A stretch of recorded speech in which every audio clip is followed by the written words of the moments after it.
So welcome. So we'll start off this Nature Vancouver evening presentation with an acknowledgement of the First Peoples on whose homelands we are sitting currently. Those of these Coast Salish peoples, including the Musqueam, Squamish, and Tsleil-Waututh nations. As members of Nature Vancouver, we all live, play, and work on their traditional homelands and enjoy the nature of these lands that have been stewarded by them over thousands of years. It is essential that we think on this and show our gratitude by working for reconciliation in each and everyone's own way, but there's ways we can do it. I was actually recently in Squamish and I heard some First Nations people talking about reconciliation. I thought that's a great word. So think on that one. What can you do yourself to work towards this? But let's jump on to the presentation that's happening tonight. So this is special topics. I've got members of the special topic committee are here. Donna's here, Caroline's here, Caroline, sorry, and Vivian and myself. We are all special topics, which in case you don't know what that means, it means everything but, botany, birds and marine biology. So it's, in this case tonight, it's about mammals. So, by the way, this whole presentation was supposed to be done by Ryan, who is the one who actually connected with Nathan. But he's a member of the botany committee, but he's unfortunately was sick tonight. So he asked me if I could do this. So you're supposed to now give me a standing ovation for taking over Ryan's place. No, just kidding, Ryan. I know that's what you put in the notes of it. Ryan's watching at home. Hi, Ryan. I hope you're feeling better. Ryan first ran into Nathan wandering the forest at Jericho Beach Park. Nathan was watching the barred owl family in Jericho Park. I understand that was a real sensation this last summer.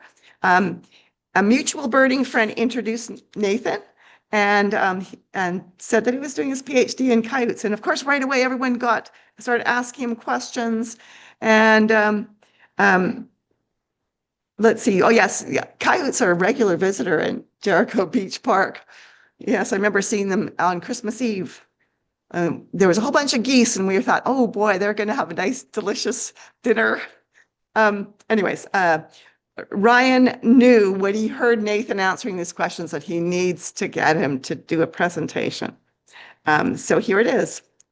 Nathan is doing his PhD at UBC in the Department of Zoology, and he recently led a research project that focused on determining what likely contributed to coyote attacks. And we all know where that was, in Stanley Park in 2020-21. He was interviewed about his research by Vancouver Sun in May 2025, in case you saw the article. It's Can't We Just Get Along? Study attempts to determine what's going on with coyotes and aggression towards people.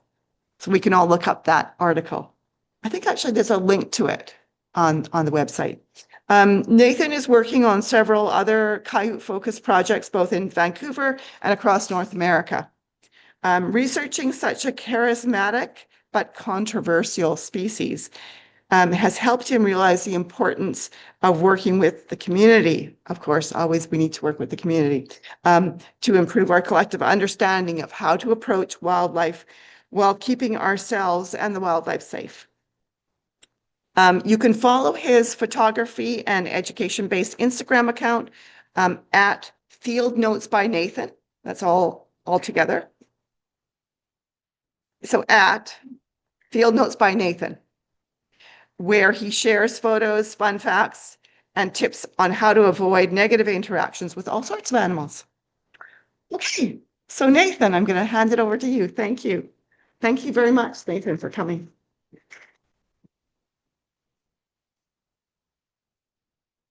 Awesome. Thank you for that really nice introduction.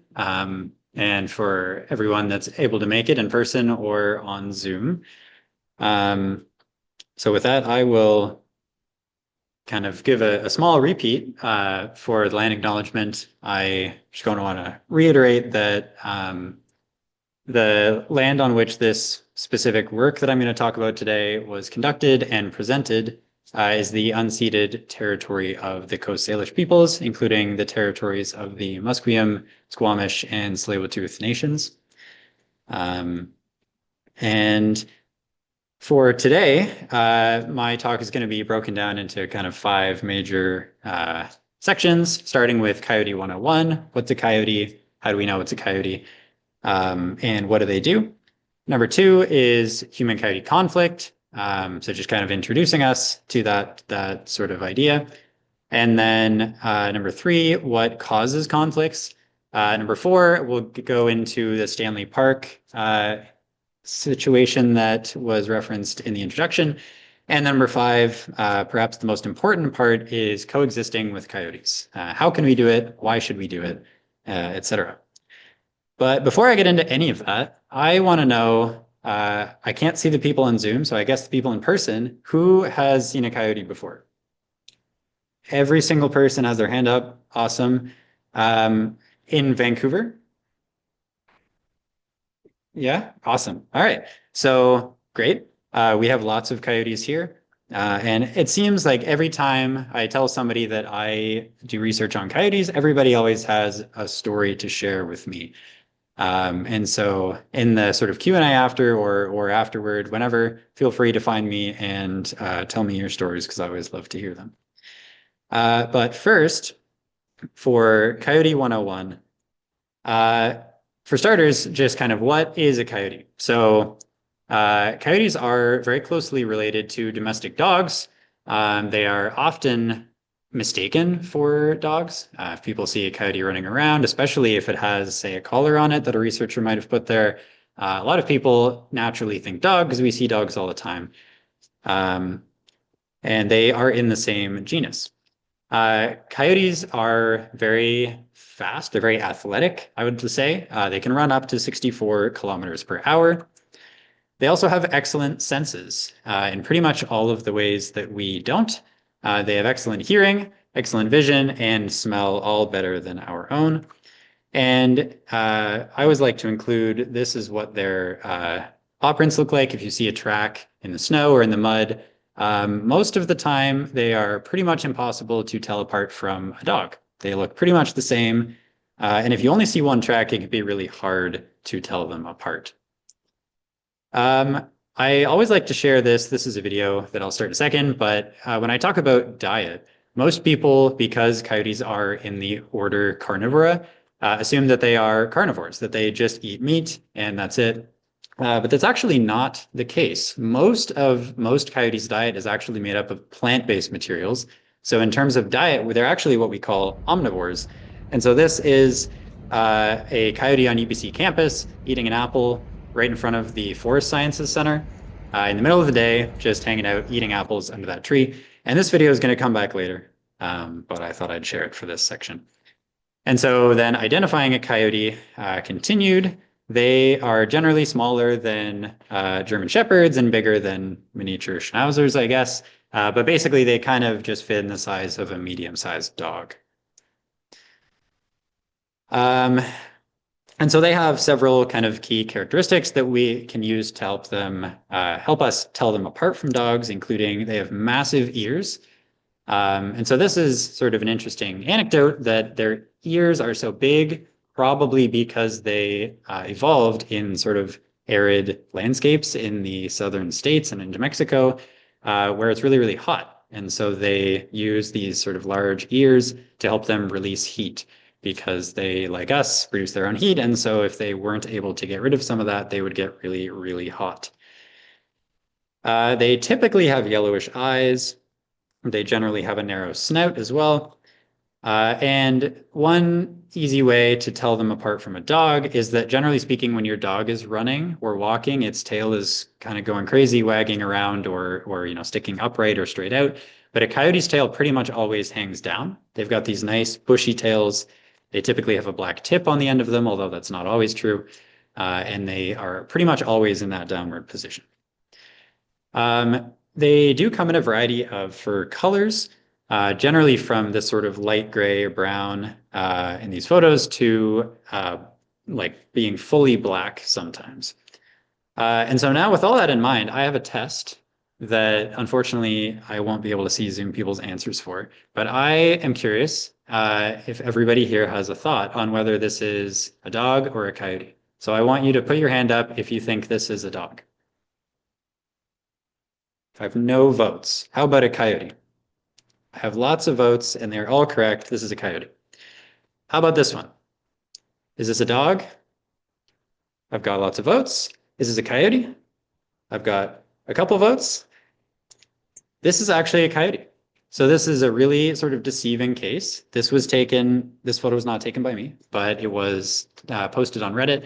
Somebody saw this in Richmond, I believe. And it is in fact a dark coyote. And it looks shockingly similar to a dog. The tail for me is kind of the main sign that I would say it is definitely a coyote. But dark coyotes look alarmingly like dogs. And so I put in this slide as a plug for another student in my lab at UBC who is doing a study on this very phenomenon where they look they have coat colors that look a lot like a husky maybe. And so the idea here is that there may be some sort of dog ancestry in these dark morph coyotes. And so it's just a theory at this point, but there is a student, Iris Lee, in my lab who is asking people to post photos on iNaturalist if they have them. When you see a dark coyote or any coyote really, she is working on this with a researcher at the University of Washington in Seattle, Dr. Krilling there. And so that's just a quick plug for that. But moving on, coyotes live all over North America. They have really expanded their range recently, and that's mostly thanks to us because we have been really, really good at removing all of their competitors. We extirpated wolves from a lot of their range, mountain lions, bears, kind of all sorts of things that might cause harm to them have been removed from a lot of North America. And so they have spread quite a bit, including into Vancouver. So according to our best estimates, they reached Metro Vancouver in approximately the 1930s, and then reached the actual city of Vancouver in approximately the 80s. And obviously they live in Vancouver, but they also have been really successful at moving into other cities. So this is a photo that I found that was taken in LA in front of the Hollywood sign. So there are coyotes in downtown Los Angeles, there are coyotes in downtown New York City, Toronto, sort of every major city in North America has coyotes living in it. And so that is another reason why they've expanded so much and so successfully, is because coyotes are really, really good at adapting to everything that we throw at them. I don't think they're on Vancouver Island, but I'm not 100% sure about that. Right. Yeah. It's hard. Sorry. I think that is still gray on Vancouver Island. Okay. So then section 2, what is human coyote conflict? So basically a broad definition is any sort of action by either a human or a coyote that negatively affects the other. And so this can come in a lot of different forms. This can include attacks on people and pets. This is often what people think about when they think of conflicts, but it could also be something like competition for resources.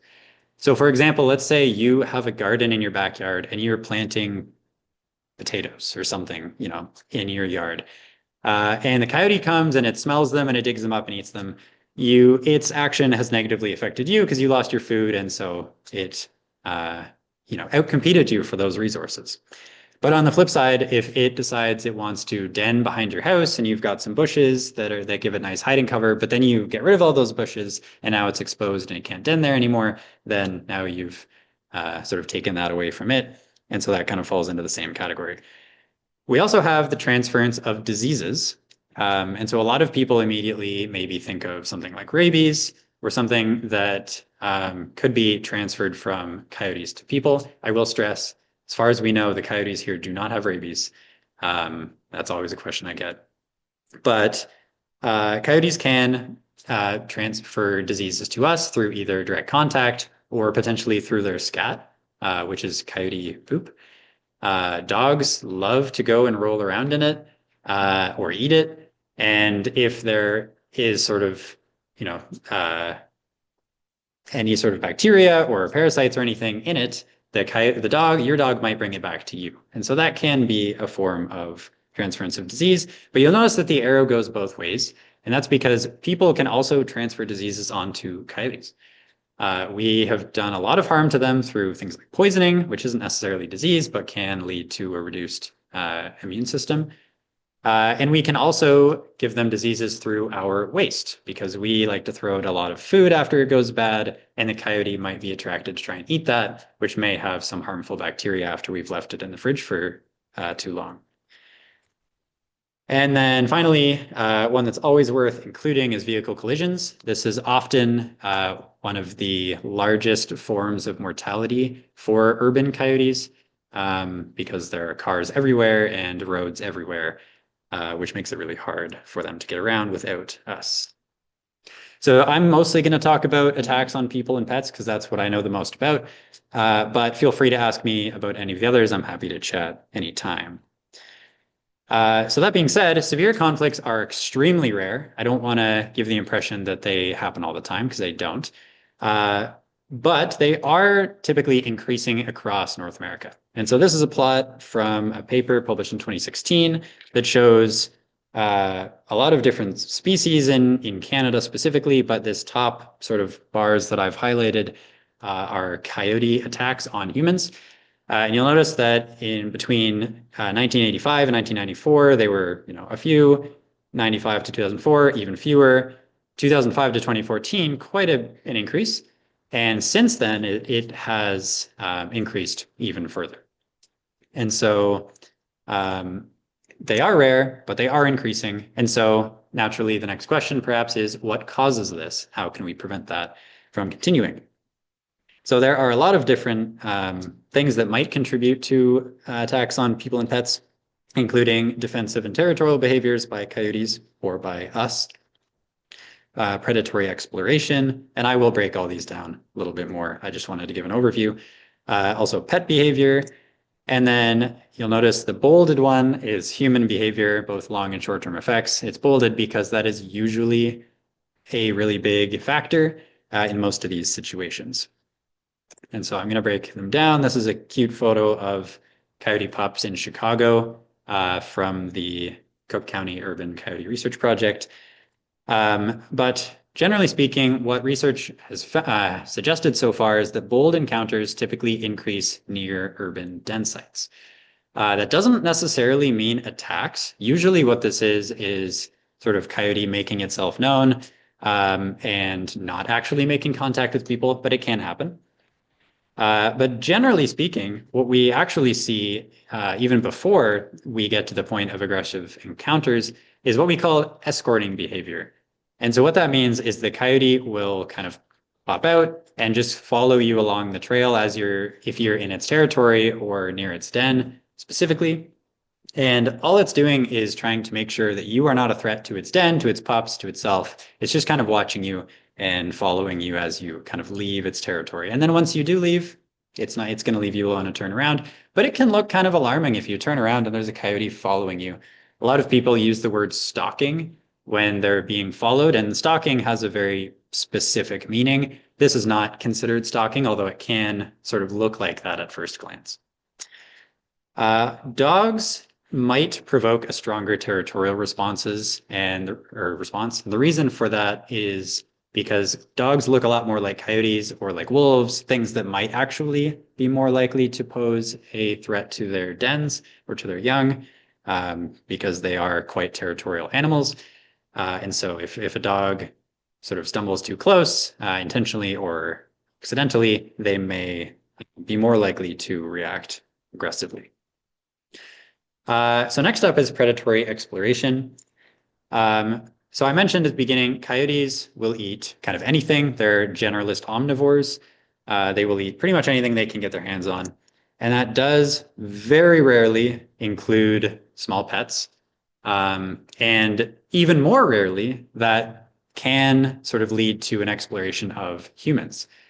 I cannot stress enough how rare that is. I don't want to sort of cause panic, but it does happen occasionally. And so usually what happens is if there's a pet or a small child kind of separated from an adult human, the coyotes might get curious or might get sort of aggressive in that way. And this can lead to sort of predatory attacks. There have been 2 humans in recorded history killed by coyotes, only 2. It's extremely rare. One was an adult, one was a child. But I feel like I should point that out. Pet behavior. So coyotes may chase pets. They may become aggressive toward pets, but pets can also become aggressive toward coyotes. You'll notice in this photo, it's the dog chasing the coyote, not the other way around. So dogs may instigate conflicts, and this can be because the dog is being aggressive for whatever reason toward the coyote, but it could also be because your dog is really playful and it's used to playing with other dogs. And if it kind of grew up in sort of a playful environment with other dogs, maybe it doesn't know how to interact with other dogs that may not feel the same way. So there may be that sort of miscommunication there that sometimes could lead to, not a reciprocated fondness. So if a coyote does start chasing a dog, and this is true for all sorts of carnivores, bears in particular, often will sort of chase a dog back to their owner or their human. And then this can lead to, a problematic situation for you too, because now the coyote is not only chasing your dog, but now it's right beside you and it's angry, it's defensive. And so that can lead to you also being involved in a negative way. So then the big one, we're going to spend a few minutes on this, human behavior. So in terms of long-term effects, I'll talk about that first. So coyotes are naturally fearful of humans. This is a good thing. They typically see us as a large, sort of scary animal that's maybe not familiar at first, at least. They don't necessarily have an evolutionary response to us because they did not evolve alongside us. But they can very quickly learn not to be scared of us. And this happens pretty often, especially in urban areas where they see us all the time. And if coyotes do stop fearing us, then they may very well stop avoiding us in space and in time, which means more interactions, which can potentially mean more conflicts. But how do they lose this fear? Turns out there are 2 main pathways. Number 1 is habituation. So this basically means they lose their fear by repeatedly seeing us and us not being scary, not being threatening toward them, and them sort of not getting any negative consequence from that interaction. The other is food conditioning. And so that occurs when they become attracted to us or to, urban areas, our houses, whatever, because they learn that we have food. And so they associate us or our property with food, and therefore they actually actively choose to spend more time around us or even approach us. And so to break that down kind of a little bit more, first with habituation, coyotes in urban areas see us all the time. There are millions of us here, and we are everywhere. But if people never seem scary, then the coyote may stop avoiding us, and that can lead to an increase in interactions, as I said. And this can lead to more close encounters. It also may embolden coyotes to defend themselves when they feel necessary, or it may embolden them to try and access food. And so then we are left with this person at the bottom thinking, wow, this coyote is really bold. And that's because, the full story is that coyote was exposed to tons of other people who were never seemed scared.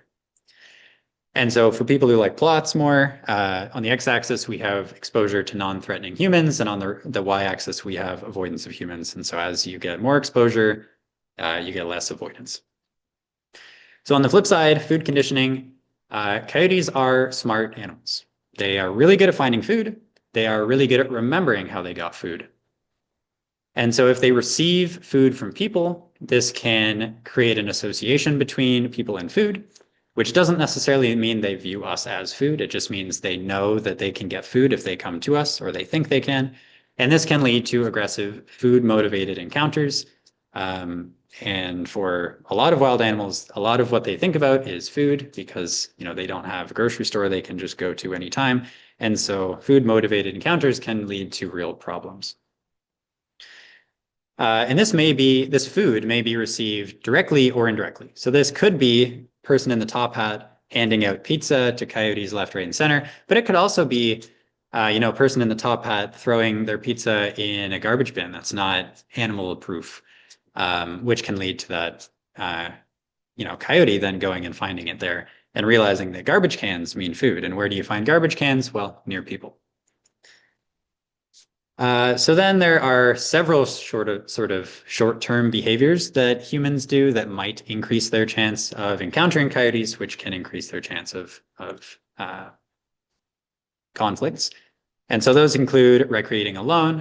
And I should say, doing these things does not guarantee that you're going to come into conflict with a coyote, but it might increase your chances. So that includes recreating alone, recreating at night, and that's because this is typically when urban coyotes are most active, around dawn, dusk, or night.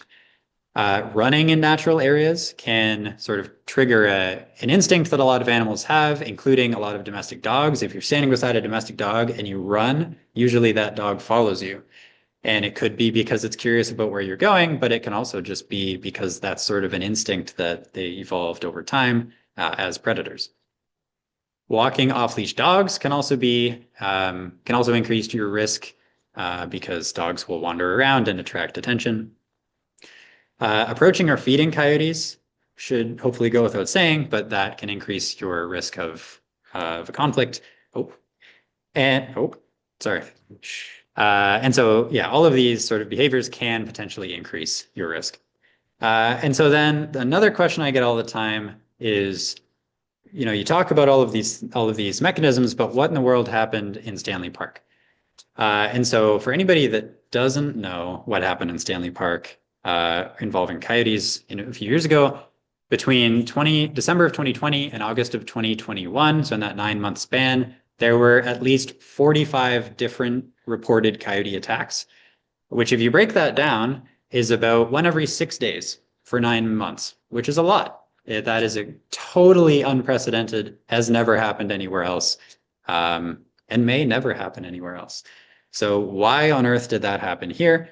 Well, I asked that very question, and my collaborators and I did a study to figure it out. And so we had several predictions of things that might have led to this increase in aggression.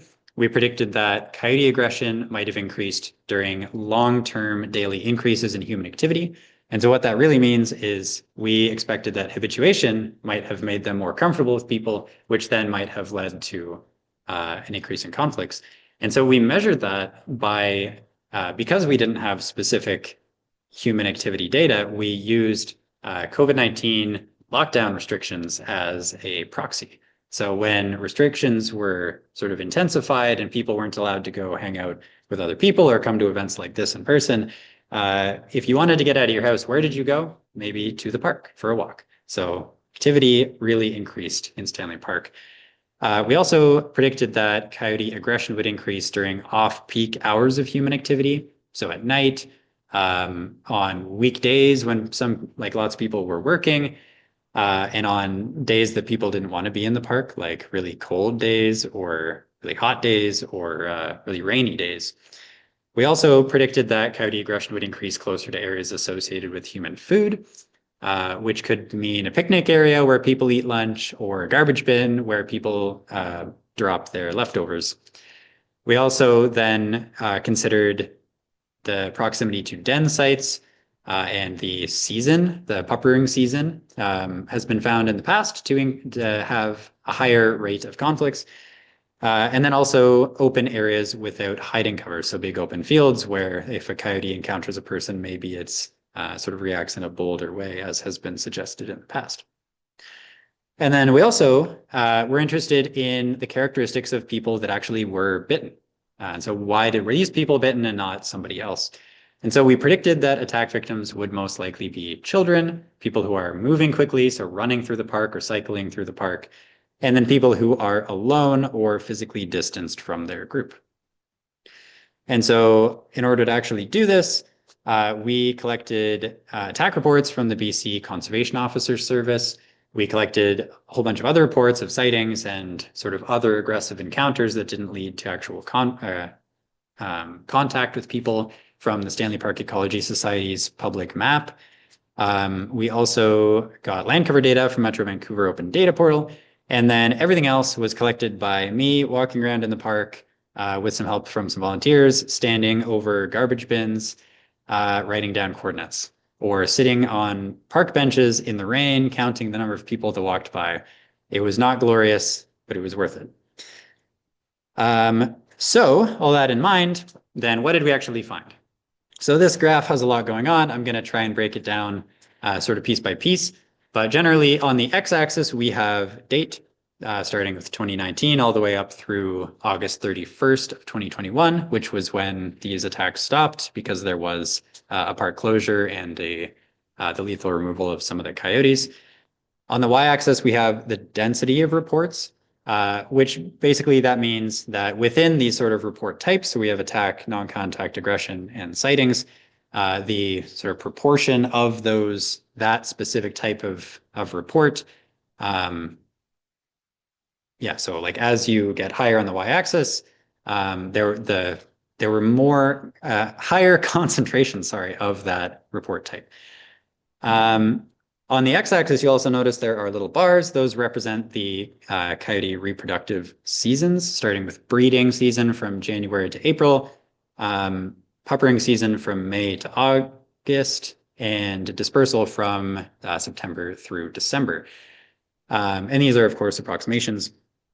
And then we have 3 significant dates on with these sort of vertical lines, starting with March 11th, 2020, which many people may remember was the start of pandemic restrictions.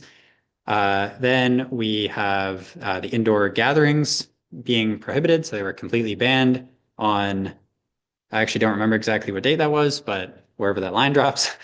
And then they were once again permitted with some restrictions later on that 3rd sort of dotted line. And so what you can see, generally speaking, is the blue dots and the blue line show that sightings generally increased over time, but nothing crazy, nothing so sort of huge. And they do fluctuate as the seasons change. But then you'll also notice that attacks and non-contact aggressive encounters absolutely skyrocketed as soon as the indoor gatherings were prohibited. And so that suggested to us that when human activity increased, so did these encounters, but not proportionally compared to sightings, which was interesting. Then we also found that, the green, the non-contact aggression, kind of dropped off pretty quickly after that, but attacks continued to increase up until the very end. On August 31st of 2021, there were 3 separate incidents on that same day, and then none after that. And so with all that in mind, more sort of specifically with our predictions, what did we actually find? Well, as I kind of just demonstrated on that plot, we did find that long-term daily increases in human activity led to an increase in aggression, or were correlated with an increase in aggression. We also found that aggression was more likely to occur during off-peak hours. So that did include days with more rain, weekdays instead of weekends, and at night or farther from peak human activity hours. We did not find that aggression increased close to areas associated with human food. Talk more about that in a minute. And we found mixed evidence for defense of dens. We did find that aggression increased closer to suspected den sites, but we found no effect of seasonality, which was interesting and sort of unique to this study. And then we did not find evidence of any sort of land cover effect. And then for attack victims, we did not find that children were more likely to be attacked. There was no effect of age or of gender. we did find that runners were more likely to be attacked than expected based on human measurements that were made sort of after the fact. And then we did find, again, that people who were alone were more likely to be attacked than people who were traveling in groups. And so I mentioned a minute ago that we didn't find any evidence of proximity to known potential food resources. So does that mean that feeding was not an issue? So to reiterate, we found no quantitative evidence that food conditioning contributed. However, we couldn't directly measure intentional feeding. But qualitative evidence, or anecdotal stories basically, tell us a very different story. So it was known and established through the court system that people were in fact feeding coyotes in Stanley Park. I personally found evidence of it. Other people in my lab have found evidence of it. And the conservation officer service who was investigating also found evidence of it. And so although we found technically we found no evidence of that this actually contributed, it does seem plausible and perhaps likely that it did. For an extra anecdote, a story that one of the conservation officers shared was that when they were in the park investigating one of the incidents, they had a little container of food. I think it was chips, and they shook the container and it made this sort of sound that you would get if you shook a box of dog treats or something. And a coyote came running out of the forest right up to them within an arm's reach, apparently. So very clearly knew that something was up with that sound. It knew that that meant food. And so I'm submitting that as potential evidence that they were likely fed and that did likely contribute to them approaching people. And so I kind of just threw a lot at you. So what does this really mean? Well, in sort of a simplified way, seems likely that possible habituation and possible, with an asterisk, food conditioning led to an increase in aggressive encounters. But it also seems like habituation and food conditioning led to an increase in the defense of den sites and potentially increased predatory opportunism, which then in turn increased the aggressive encounters. And I say that habituation and food conditioning likely started that sort of chain reaction or that indirect effect because the coyotes in Stanley Park have been denning there for a long time, and they've been seeing people for a long time, and they could have started sort of behaving this way at any point, but they didn't until they potentially became habituated or food conditioned. And so then at that point, they were emboldened to behave this way. And so in the end, it was changes in human behavior and human activity that most likely started this. So now, after I say all that, I need to throw out a disclaimer. This was an unprecedented event. There is no need to boycott the park. The park is safe. There have been no attacks since 2021, but it is best to be prepared, which you will all now be, if you weren't already, because you're here. So yeah, I wanted to throw that in there.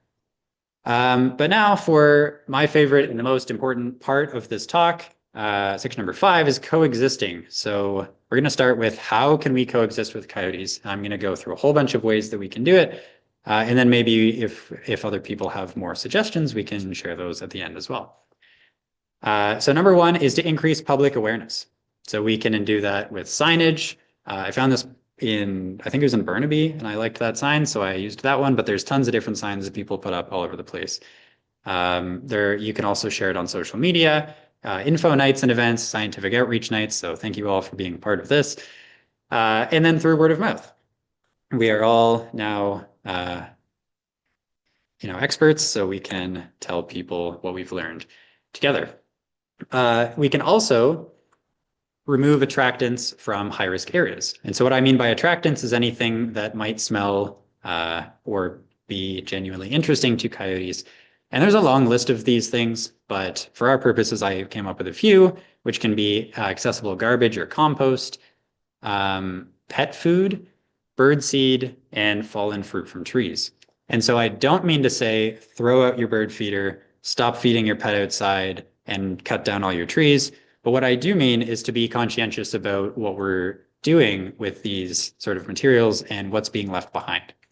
So for example, there's nothing wrong with feeding your pet outside, but maybe don't leave the pet food out overnight because probably that's going to attract coyotes, maybe raccoons, whatever else, to your house.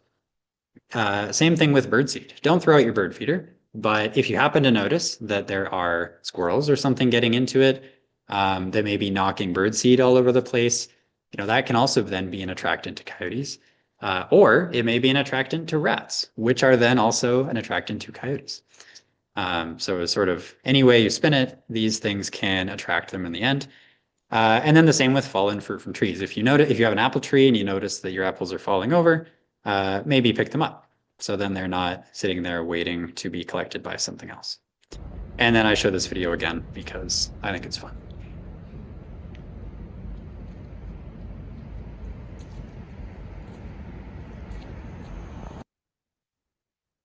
So number 3 is to keep your pets safe. Obviously, we all want the best for our pets, and we all do what we think is best for them. But there are some specific practices that can be beneficial. For example, keeping them inside unless they're supervised or securely sort of fenced in can be really helpful. You can use leashes when you're out of fenced areas. This is obviously common practice for dogs a lot of the time, but it's also becoming increasingly popular for cats, which I think is pretty cool. You can also keep pet food inside, which I mentioned. And if you do happen to see a coyote while you're walking around with your small dog or your cat, it can be helpful to just pick it up. Even though the risk is extremely low that anything's going to happen, yeah, it doesn't hurt to take that precaution. And then next we have don't treat them like pets or friends. I mentioned they are naturally scared of us and we do want it to stay that way, even if it seems maybe counterintuitive at times. You like the coyote, you think it's cool. I do too. But we do want them to keep that fear of us. So don't feed wildlife. Keep your distance when you see them. It can be really sort of easy to see something and get really wrapped up and go sort of run toward it. But we want to try and keep our distance. And then you can also haze them if you do end up close to them, too close for comfort. You can haze them. And what that basically means is that you want to scare them, convince them that you're not friendly. Basically what this AI generated person is doing. And so in sort of sequential steps, you can stand your ground, don't run away. You can stand tall, look big, you can wave your arms, jump up and down, whatever you want to do. You can be really loud. I often get asked, because a lot of the signs say, yell, go away, coyote. And people ask me quite often, do I have to yell that? Do they know what I'm saying? The answer is no, they don't know what you're saying. But it can be useful to use sort of intimidating tone, because if you sound kind and friendly, maybe they don't scare you as much. But if you say, hi, coyote, I really like you in a really aggressive way, then they don't know what you're saying, but they get your tone.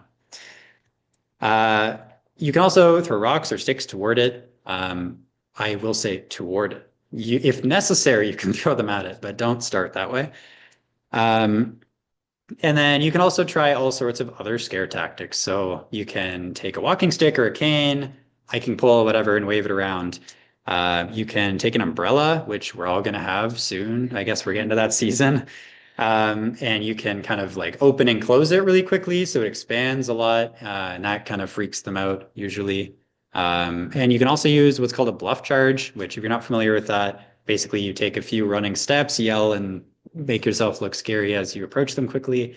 And that just gives the impression that you're going to chase them or attack them or something, and they'll turn around and run away almost every time.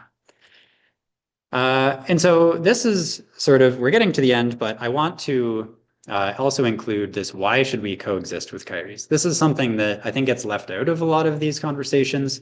We always talk about how can we do it, but why should we is the question. And I think there's a lot of answers. I've included a few here. But the first one is they are apex predators functionally in our urban ecosystems, which means that they are, the top of the food chain. If you remove us from it, I guess, they are the top of the food chain because we got rid of all of the other large predators.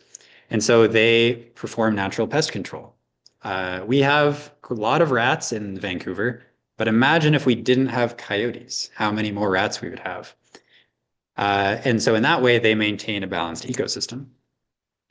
They also help us stay connected to nature, which a lot of recent scientific studies have shown that staying connected to nature helps us improve our mental health, helps us improve our physical health, and sort of our sense of purpose and connection in the world. I also like to believe that they have intrinsic value. And so in the sense that we as people believe that we should have certain rights, I think, why not coyotes too? And if none of this has convinced you that we should coexist with coyotes, which I hope it has, but if it hasn't, consider that it is the only option, because it is extremely difficult to eradicate coyotes from any sort of area. Despite many, many attempts in Canada, in the States, all over the place, people have tried, they've all failed, doesn't work. They are way too good at avoiding us, at surviving in our cities, and at reproducing quickly when necessary to maintain sort of a stable population. And so they are here to stay. And so instead of figuring out how to fight them, why not learn how to live alongside them? And so I want to leave off with some sort of personal concluding thoughts. I took all of these photos in sort of my 4 most memorable coyote encounters. The top 2 were both in Stanley Park. The bottom left was in Jericho, and the bottom right was actually in Banff, Alberta. And I just feel like every single time I see a coyote out somewhere, especially when I'm not expecting to, I get really excited. I think in Vancouver, it's probably the most excited I've ever been when the first time I saw a coyote, which was the top left photo. He was in Stanley Park doing some field work. And yeah, every single time I get really excited, and I like to share that with people. And I love it when people share it with me, because I think then we find some common ground, no matter what side of the debate you fall on about, whether coyotes are, or how you want to describe coyotes. I think most people can sort of agree to some extent that they are really cool and clever animals, and all the sort of problems that they've been involved with, whether they started them or not. In my opinion, they didn't most of the time, but no matter kind of what side you fall on, they are impressive animals. They are really smart. That's how we manage to get into conflicts with them, because they constantly outsmart us all the time. And so, yeah, I just want to leave it with that. And then I want to thank a lot of people, all of my collaborators, my supervisors at UBC and the University of Alberta, all the members of my lab, the funding for the study that I shared. And I also want to thank all of you for being here, for welcoming me to speak today. I want to thank Ryan in Zoomland for chatting with me in Jericho, and then sort of sharing this community with me. And Ryan, I hope you feel better soon. And yeah, so yeah, with that, thank you very much. And I'm happy to take any questions or thoughts on that.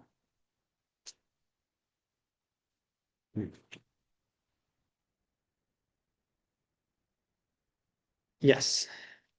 I have a question about their reproductive rate. And how many new pups would they produce in a year? And is it just one reproductive sort of time? Yeah, so for people in Zoomland, the question was how many pups can they have in a year, and how many times per year do they reproduce? So typically it'll be 1 per year, one like reproductive cycle per year. And the number of pups that they have can vary pretty widely. In some areas it's smaller, like maybe 3 or 4. In other areas it can be maybe up to 8 or 9. In Vancouver, I don't have a specific answer, but I would guess based on personal observations that it's probably somewhere around 5 to 7 on average. Most of those won't survive to adulthood, but in urban areas, lots of them will, because there's abundant food around. In the back, yeah. Are you doing it purely through observation, or is someone able to find scat and analyze it? Yeah, so the question was basically, how do we know what they're eating? Is it through personal observations or is somebody analyzing scat? And the answer is all of the above. We have sort of personal anecdotes, but there's also a student in the lab at UBC that is actually Iris Lee, the person I mentioned earlier who's looking at the coat color, is also doing two types of analyses for food. And so anytime a coyote is killed in sort of the lower mainland, they are sent to our lab for analyses. And so we have Iris going through and looking at stomach contents to see what they've eaten recently. And then you can also do with something called a stable isotope analysis, which basically you take a hair or a whisker or a hair follicle, I guess, and you can sort of break it down and figure out what the ratios of different sort of stable isotopes are that tell us how much human food they're eating, which is usually corn-based. So that's kind of how we figure that out. And then also how much protein they're eating. And so I won't get too far into the weeds about how all that works, but that's kind of what we've done so far. We do have another student who's looking into potentially doing scat analyses, but I think she hasn't started yet. Yeah, in the back. You were telling about ideas of how we can avoid an interaction. Right? What was it called again? It was called hazing. Yeah, there was anecdotal stories about people being attacked. Were there some where the people also did those hazing, but they were still attacked? Are you asking specifically about Stanley Park or just in general? Okay, so the question was basically of all the stories of people that were attacked in Stanley Park, were these people sort of implementing practices of hazing? And the answer is some were, most were unaware of the coyote's presence. So most of the attacks, from what I remember reading, was most people were running. And so they would kind of get bitten on the back of the calf, having no knowledge that the coyote was even there to begin with. And so in those cases, obviously it's hard. But there were some situations in which people were actively trying to deter the coyotes, and that the coyotes were persistently sort of going after them. Not that was reported. Yeah, so I mean, of course, these are sort of general best practices, but there can be cases in which it might not be enough in sort of a very extreme circumstance. And at that point, I mean, the best thing to do with a coyote in any situation is fight back. You never want to run away. You never want to kind of, crouch down, make yourself look small. The more sort of aggressive you are, the more likely they are to leave. And being in a group really, really helps as well in those situations. People who were in groups were much more successful at defending themselves against the coyotes. Yes. In your map of Stanley Park, there are a lot of black dots. So those are all observations or sightings of the coyotes, right? Oh, sorry, lots of, not black dots, but lots of dots. Yeah. So how can you tell how many coyotes are there actually? Is it just one going around very fast, or are there actually all different ones all over the park? Yeah. So the question was basically, how do we know, or how many coyotes are there in Stanley Park, or were there perhaps at this time? And how, like, because we have so many sightings on this map, do we know if it's just one individual or a whole bunch? And the truth is we don't know how many there were. So all of these white dots are sightings, as you pointed out, but they were all sort of collected through a third party, through the Stanley Park Ecology Society. They have an online map that's great, and you can go and see all of this data on there, or all of that data at least on there. And so because we don't have sort of that like the connection with the people that specifically reported it, we don't really have a way to figure out if like which individuals were cited where. And in terms of a population estimate, it's really was a big question mark at the time. I remember reading reports, news reports that when the BC government was starting to talk about potentially doing a cull, they said that they might need to remove as many as somewhere in the 30s of coyotes. So they thought that there was a lot of coyotes, and they only ended up finding 11. And there were more than that, but not very many. So I think at the time, I would total guess, I would probably say there were something like 15, because there were a few left, but not a ton. But that is kind of a guess because we don't have a great estimate, unfortunately. There's a question on Zoom. I see Jennifer G raised their hand. My question was, is it still recommended to make a shaker noisemaker to scare coyotes now that you know the sound of shaking pet food container attracts a coyote? That's a good question. Yeah. I guess that sort of shaking noise only attracts coyotes that have been fed kind of repeatedly. So for the vast majority of coyotes, loud sort of noise like that is still probably going to be effective. So what I would probably recommend is if you are used to doing that, you can continue doing it, but maybe have like a walking stick or something as sort of a backup if you happen to need it. The odds of needing it are extremely low, but I think that's probably what I would do. Thank you for the question. I'm just going to quickly skim the chat to see if there are other questions.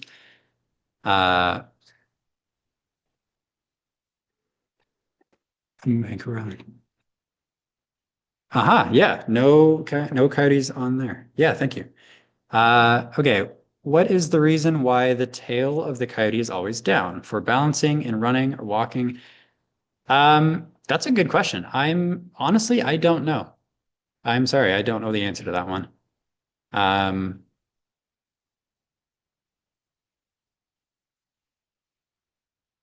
Yeah, anything that I could speculate would be just speculation, so I don't want to mislead anyone. But I will look into that. That's a good question. I saw coyotes on UBC campus in 1982. Yeah, great. That's right around when our best estimates suggest that they were here. So that might have been one of the earliest ones. That's cool. You mentioned this briefly, and I wanted to ask about it. The book Coyote America argues a key fact in coyote survival is their ability to have a lot of or very little amount of pups, depending on what the environment allows. This allows them to grow or shrink in population as needed and to be very hard to remove by killing. You mentioned this briefly, and I wanted to ask more about it. Do coyote breeding practices align with this? Yeah, that's a good question. I have Coyote America on my reading list. I haven't gotten to it yet, sadly. But as far as their reproductive practices, I think so something that's kind of common in some of these species like coyotes is to reproduce sort of as the environment will permit.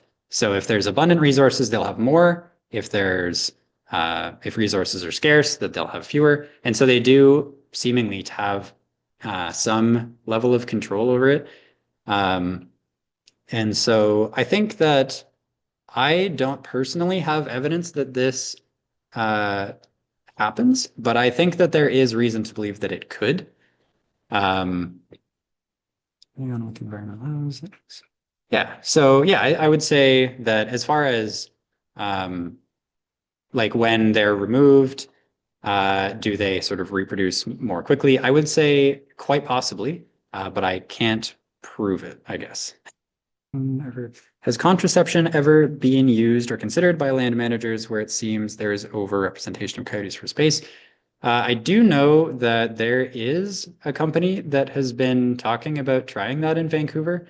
I don't really know anything about it, but I would say that the most likely outcome, based on what I know about coyotes, is if you start to use sort of birth control for coyotes so that they can't reproduce, When these ones that have this die, having no sort of offspring, more coyotes are going to move into the area. They can sort of spread across wide ranges because they're really fast and they move a lot every day.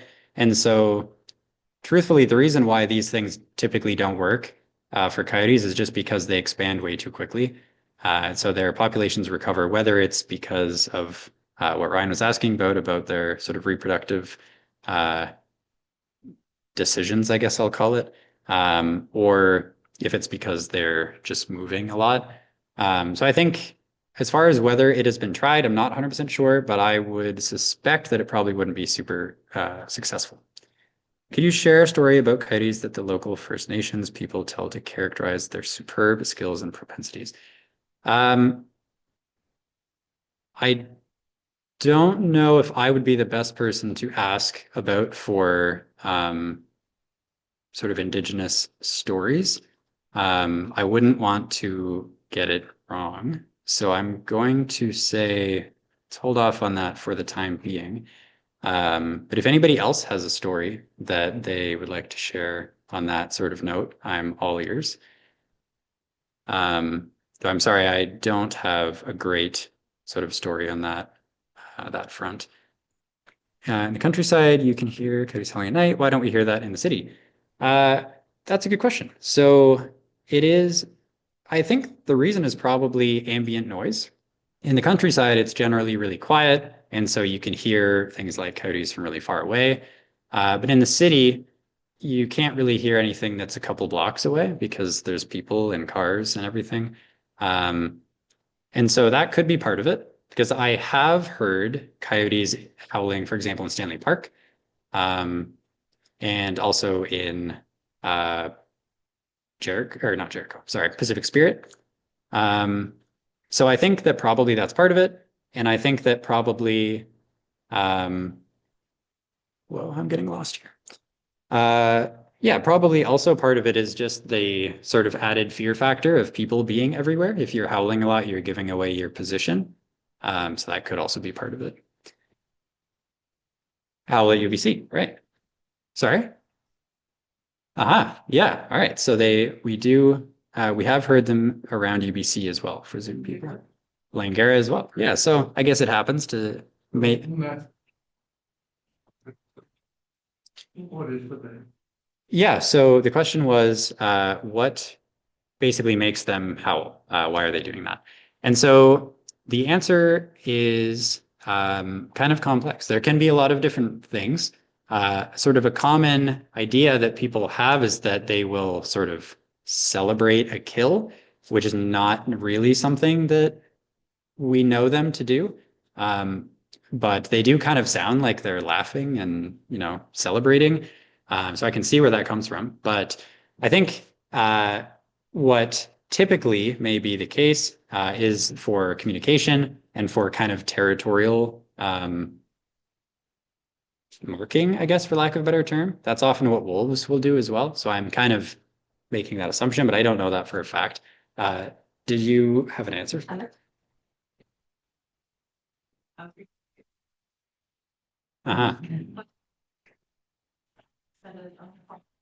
Like here they're there, they would hear the progression of them growing up, and their favorite snack when they come out would be like cuddles. Yeah. But I'm curious, from like your research or looking into the areas around the area, do you have any like references on hybridization with either dogs or wolves? I'm kind of curious because the term coy dog, I first heard that I was like, oh, the dog is tricky. Yeah. And then I was curious also, you mentioned like low survival rate for the pups. Car accidents being named like one of the leading causes, but why is it so low maybe, and is it so low just in the cities and urban spaces, or is it generally low transport rates? Yeah. Okay. So there were two questions. The first one was about coyote hybridization with dogs and wolves. What's up with that? The second question was why is sort of pup rearing success or like survival, I guess, low? And is it lower in cities? For the first question,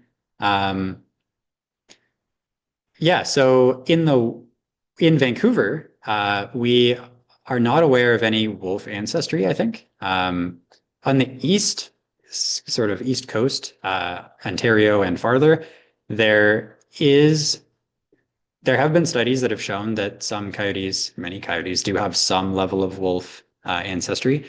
And so that I think there's kind of still some debate about what exactly is going on there. Some have said that it's like, gray wolf. Some have said that there might be red wolf in there as well. There certainly is in the south. Some of the coyotes are believed to have red wolf ancestry down there as well. As far as dogs, it's all kind of a theory at this point, but it does seem like some of those dark morph, like the black coyotes that I was showing, might have dog ancestry strictly based on their appearance and their behavior, but it's not sort of known yet. The second question was pup survival. So yeah, so I don't have an actual like rate. I want to put that out there for like how what their survival is like. I do know that their life expectancy is much lower in urban areas for coyotes. And that is largely because of just all of the ways that we kill them intentionally and accidentally. And so I would suspect that it is the same for sort of survival once the pups leave the den. Otherwise, I mean, common sort of forms of mortality for pups would be, being sort of in car accidents or other forms of human sort of caused fatality. Also disease is a big one. And beyond that, I mean, in sort of more natural systems, probably being sort of killed by like wolves or other sort of predators that might actually eat them. But in urban areas, probably not too much of that. Could you also share some of their sentient capabilities, for example, in relation to their hearing capacities? I don't have a specific number for that. What I will say is that they are very closely related to dogs and wolves. And so they are presumably very close to sort of the same level that a similarly sized and shaped dog would be. Definitely better than ours, but I'm not 100% sure. I do know that they can see in the dark quite a bit better than us, but I don't really know have a way to quantify that, unfortunately. I answered that one, I think. Why does a coyote jump into the air to pounce on their prey and also sometimes jump into the air to celebrate joy between each other? I do a lot of coyote observations at Terranova, Richmond, and see them a lot. Yeah, so coyotes will jump into the air to pounce on prey for like if they're hunting something like, let's say, a rat that's kind of running around underneath the snow or underneath grass or something. If you are a coyote and you kind of run up to it, that rat or whatever prey is going to hear you coming. And so it's going to run away or go deeper or wherever it is. But if you kind of creep along and then you jump, then you're getting a more direct angle to jump onto that prey. And you're also not making as much noise because now you're traveling partly in the air. And so red foxes will do that. Coyotes will do that. Maned wolves will do that. So it's a really fun thing to see. And as far as jumping to celebrate joy, I don't know. I can't speak to that. So I am not sure that I have a great answer. Do they attack others' pups? They can. They are very territorial. Usually it doesn't get to that extent.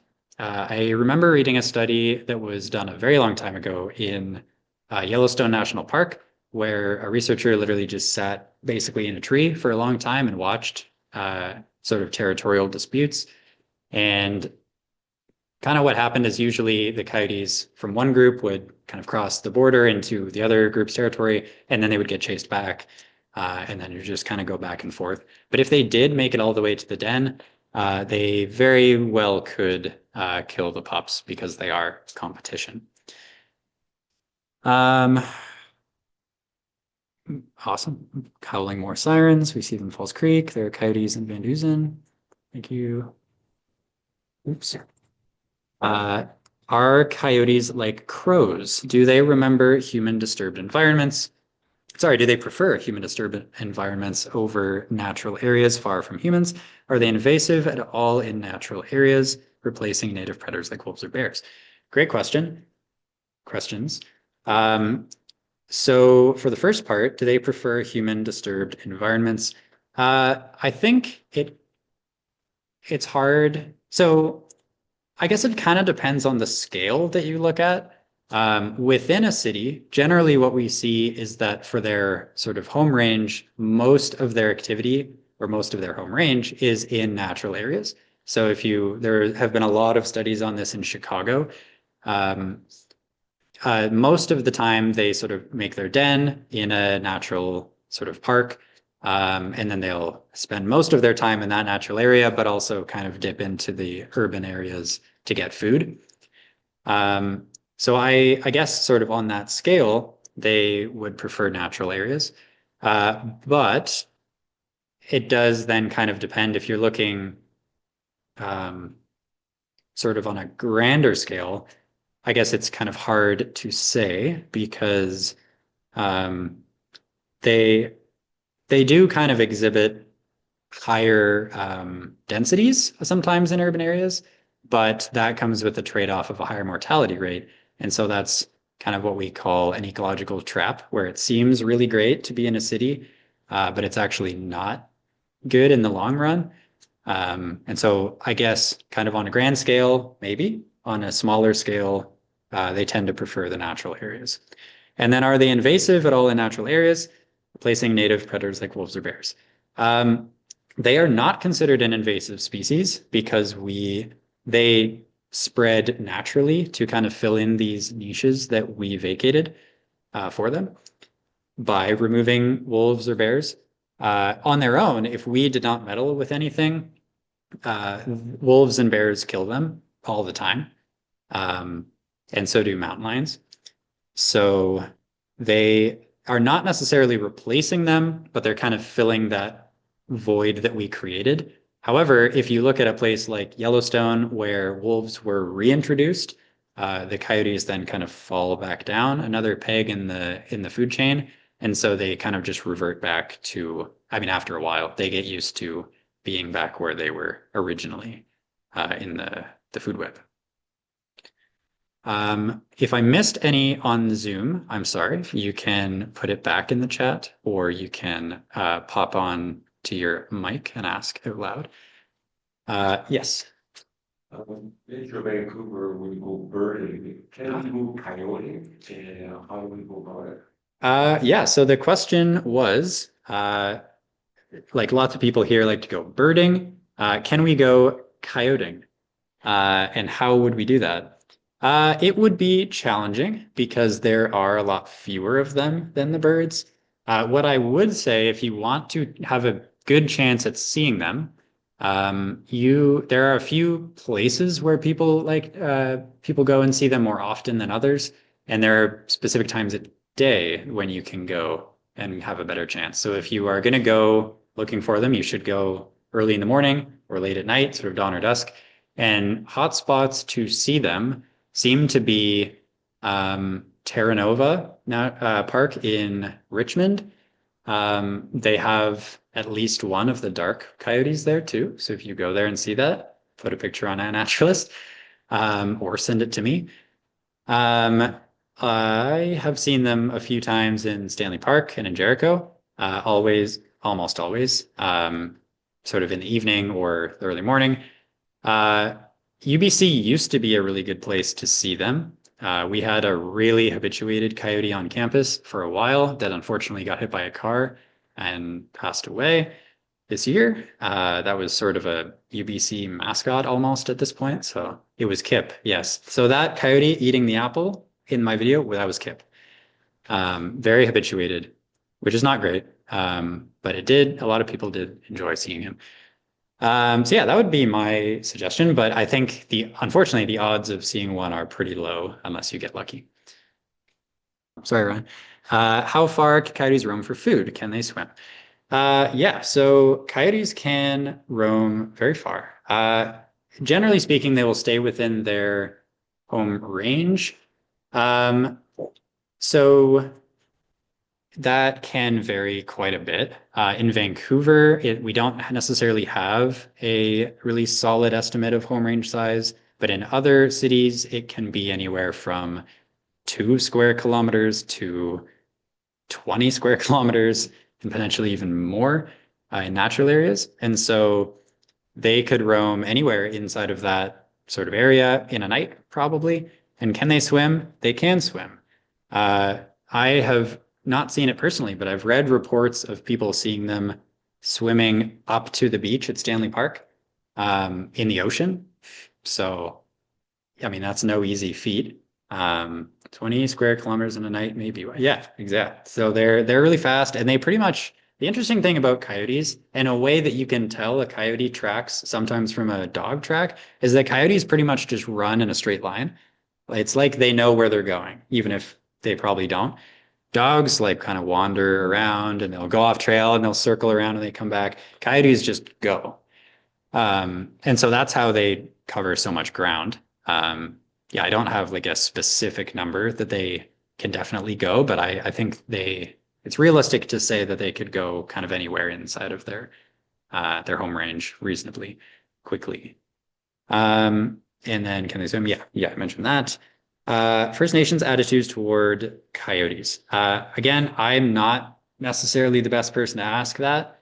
I can say from my sort of labs experience, we have sort of communicated with the First Nations, the sort of local First Nations around here. And it was not me directly, specifically that was sort of communicating with them, but we have had very little, what's the word? Like it hasn't been like a collaboration. They are maybe perhaps interested in what we do, or maybe they're not. I honestly don't have a great answer, but I do know that we've sort of communicated with them about specifically about what is done with the coyotes that are sent to us after they've been, after they are dead. They're sent to us, and I think that there was a communication between my lab and them about what should be done with sort of the coyote after we're done.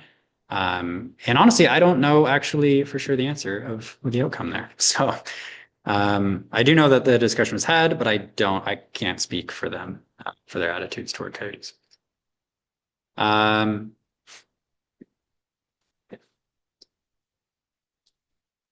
Okay. Any last minute questions from Zoom land? I've noticed coyotes doing almost speed walking lately, not running, but moving legs rapidly while keeping them on the ground and not pushing off. Have you noticed this? Yeah,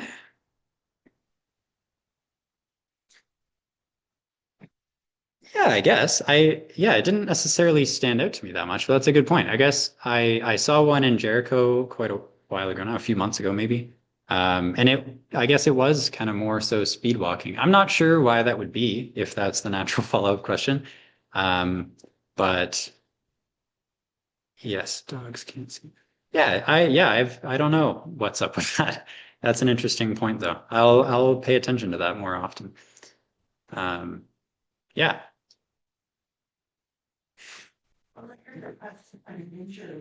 It could, certainly. Yeah, there was a thought from the audience saying that it could have some kind of injury that led it to do that. I will say that Kip, the UBC coyote, had a broken leg for most of his life. He was hit by a car as a subadult, and it like kind of shattered his femur. I think it was his femur. And so then he was walking on a broken leg for the next couple of years, and he did kind of, it wasn't, I guess it was kind of a walk. I guess I'd describe it that way. So that could very well be it. It was likely same coyote. Yeah. Yeah, very well could be. That's a good point. So yeah, if you want to hear more about this, you can follow, or any, other stuff that I post, you can follow my Field Notes by Nathan on Instagram. You can also send me an email. Feel free anytime. That's my email right above it, nathan.lewis@ubc.ca. Yeah, thoughts, stories, questions, let me have them. So yeah, thank you again, everybody, for being here. This was a lot of fun.